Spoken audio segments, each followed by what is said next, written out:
খুব অল্প উপকরণ দিয়ে চাইলেই ঘরে বসে আপনি এরকম চিকেন ফ্রাই মজাদার তৈরি করতে পারবেন।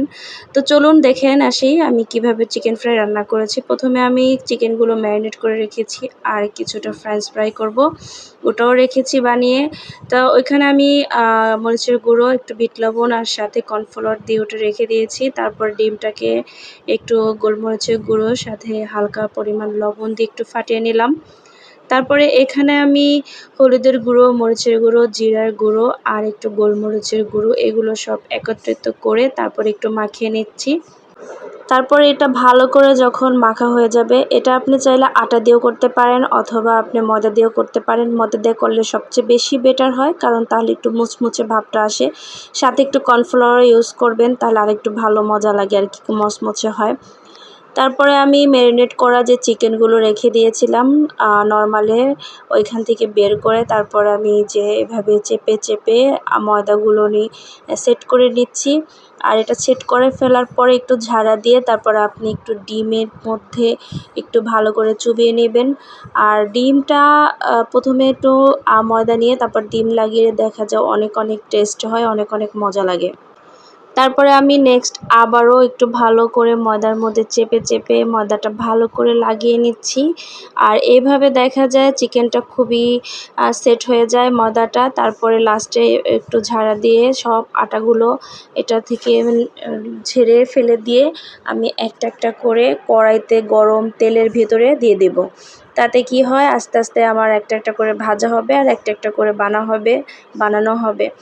দ্বিতীয় পিস যেটা, ওইটাও আমি সেম একই রকমভাবে নিলাম ম্যারিনেট করা চিকেনটা। তারপরে একটু চেপে চেপে আটাটাকে মানে ময়দাটাকে ভালো করে চেপে চেপে লাগিয়ে তারপরে আমি আবার সেই ডিমের মধ্যে আরেকটু লাগিয়ে ডিমটাকে একটু সুন্দর মতো লাগিয়ে আটাটা ঝেড়ে তারপর আমি ডিমটাকে সুন্দর মতো আবার এপিট ওপিট করে মাখিয়ে আবার সেই ময়দাটাকে নতুন করে একই রকম প্রসেসে আমি এটাও চেপে চেপে লাগিয়ে একটু ঝেড়ে তারপর ভাজতে দেবো। এভাবে আমি একে একে করে প্রায় যে কয়টা পারেন আপনি আপনার সামর্থ্য অনুযায়ী, চাইলে আপনি অনেকগুলো বানাতে পারেন, অল্প বানাতে পারেন, সবগুলো একসাথে এভাবে বানিয়ে তারপরে আপনি একটা একটা করে ভাজতে দিতে পারেন একসাথে অনেকগুলো। তো আমি এভাবে একটা একটা করে দুইটা বানিয়ে ফেললাম। এটা দুইটা জাস্ট আপনাদের দেখানোর জন্য যেভাবে বানিয়েছি। তারপরে আমি সবগুলো একসাথে দিয়ে ভাজতে দিয়ে দিছি। হালকা জালে এটা মুচমুচে ভাজা হবে। বেশি জাল দিলে দেখা যায় উপরে পড়ে যাবে কিন্তু ভিতরে কাঁচা কাঁচা রয়ে যাবে, ঠিক আছে? তাই অল্প জালে অল্প আঁচে সুন্দর করে ভেজে নেবেন, তাহলে অনেক ভালো হয়। আমি কড়াইতে প্রথমে দিয়েছিলাম, তারপরে মনে হলো যে না, ফ্রাই প্যানে দিলে এটা বেশি ভালো হয়। তো তারপরে আমি ফ্রাই প্যানে দিয়ে দিলাম সবগুলো চিকেন ফ্রাই। খুব সুন্দর করে ভাজা হচ্ছে। ফ্রাই প্যানের যে কড়াইটা, এখানে দিলে দেখা যায় একটু মুচমুচেটা ভালো হয়, পড়েও না, আবার দেখা যায় সুন্দর মতো ভাজা হয়ে যায়। তো তারপর আমি এটা ভালো করে উল্টায় পাল্টিয়ে ভেজে নিচ্ছি। একটা একটা করে উল্টাই দিচ্ছি যাতে সুন্দর মতো এপিট ওপিট ভাজা হয়ে যায়। তারপরে একটার পর একটা এভাবে এভাবে উল্টাই দিলে দেখা যায় সুন্দর মতো ভাজা হয়ে যাবে।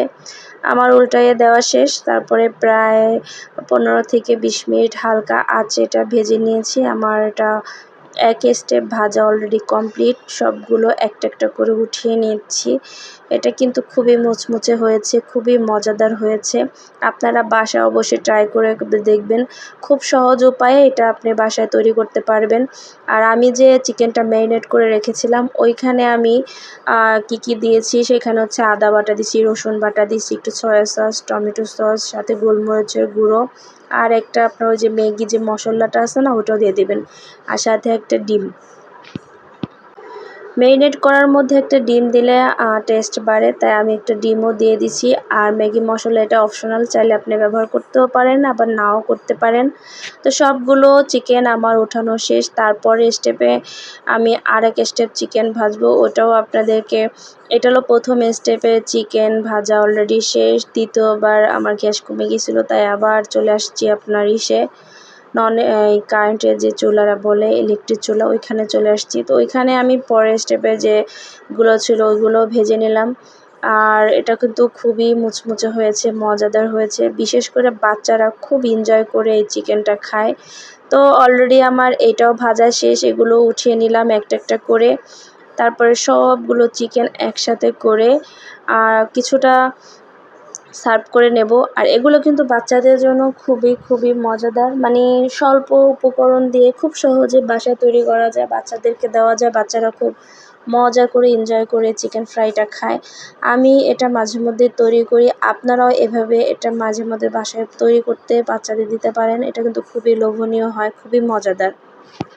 আমার চিকেনগুলো সব ভাজা শেষ, যেভাবে দেখিয়েছি আপনাদের কিভাবে ভাজতে হবে সবগুলো উঠানো শেষ। এরপরে আমি একটু ফ্রেঞ্চ ফ্রাই যেগুলো আগে প্রস্তুত করে রেখেছিলাম, আপনার ওই যে কর্নফ্লাওয়ার দিছি, একটু মরিচের গুঁড়ো, গোলমরিচের গুঁড়ো, একটু বিট লবণ দিছি, ওগুলো দিয়ে একসাথে মাখিয়ে আমি কিছু ফ্রেঞ্চ ফ্রাইও ভেজে নেব। চিকেন ফ্রাইয়ের সাথে আসলে ফ্রেঞ্চ ফ্রাই একটা আলাদা একটা থাকে, ওটা আসলে না হলে চিকেন ফ্রাই ফুটেই না। আর বাচ্চাদের খুব পছন্দ এই ফ্রেঞ্চ ফ্রাই। তো ফ্রেঞ্চ ফ্রাই ছাড়া বাচ্চারা দেখা যায় খেতে মজাই পায় না, মানে তাদের খাবারের সবার আগে ফ্রেঞ্চ ফ্রাই থাকতে হবে। এটা কিন্তু রেস্টুরেন্ট গেলেও তাদের চাহিদা থাকে, তাই বাসায়ও খুব সহজে আপনি মুচমুচে ফ্রেঞ্চ ফ্রাই একটু কর্নফ্লাওয়ার দিলেই খেতে পারবেন, বাচ্চারাও খুব মজা করে এনজয় করে খাবে। তো ফ্রেঞ্চ ফ্রাইগুলো আমি তেলে দিয়ে দিলাম। এটা ভাজতে ভাজতে আপনাদের সাথে একটা কথা শেয়ার করি, আমার এই পেজে অনেক ভিডিও দেওয়া আছে। আপনাদের ভিডিওগুলো যদি ভালো লেগে থাকে অবশ্যই একটা শেয়ার করবেন, আর লাইক কমেন্ট করবেন, আর সাবস্ক্রাইব করে আমার ভিডিওর পাশে থাকবেন। তাতে আমার যতগুলো ভিডিও আছে সবগুলো আপনাদের কাছে চলে যাবে, আর আপনারাও দেখা যায় আমার পরবর্তী রান্নার ভিডিও দেখতে পাবেন। এই হচ্ছে আমার চিকেন ফ্রাই রান্না করা শেষ। এখন আমি বার্গারে একটা করে চিকেন দেব, আর আমার একটা বার্গার প্রস্তুত হয়ে যাবে। তো এই যে বার্গারটা দিয়ে দিলাম, বার্গারের ভিতরে চিকেনটা দিয়ে দিলাম। আর আমার মেয়ে বলতেছে, আম্মু এই ফ্রেঞ্চ ফ্রাইগুলোও দিয়ে দাও, দেখি কেমন লাগে। তারপরে আমি ফ্রেঞ্চ ফ্রাই প্লাস চিকেন দিয়ে একটা বার্গার তৈরি করে ফেললাম। তো আজকে ছোট মিনি বার্গার ছিল, খুবই মজাদার বার্গারগুলো। এভাবে আপনি সন্ধ্যার নাস্তা হিসেবে বাচ্চাদের নিয়ে খুব ফ্যামিলি সহ খুব মজা করে খেতে পারবেন। আপনি চাইলে বাসায় খুব সহজে তৈরি করে খেতে পারবেন। খুবই মুচমুচে এবং মজাদার ছিল এই চিকেন ফ্রাই।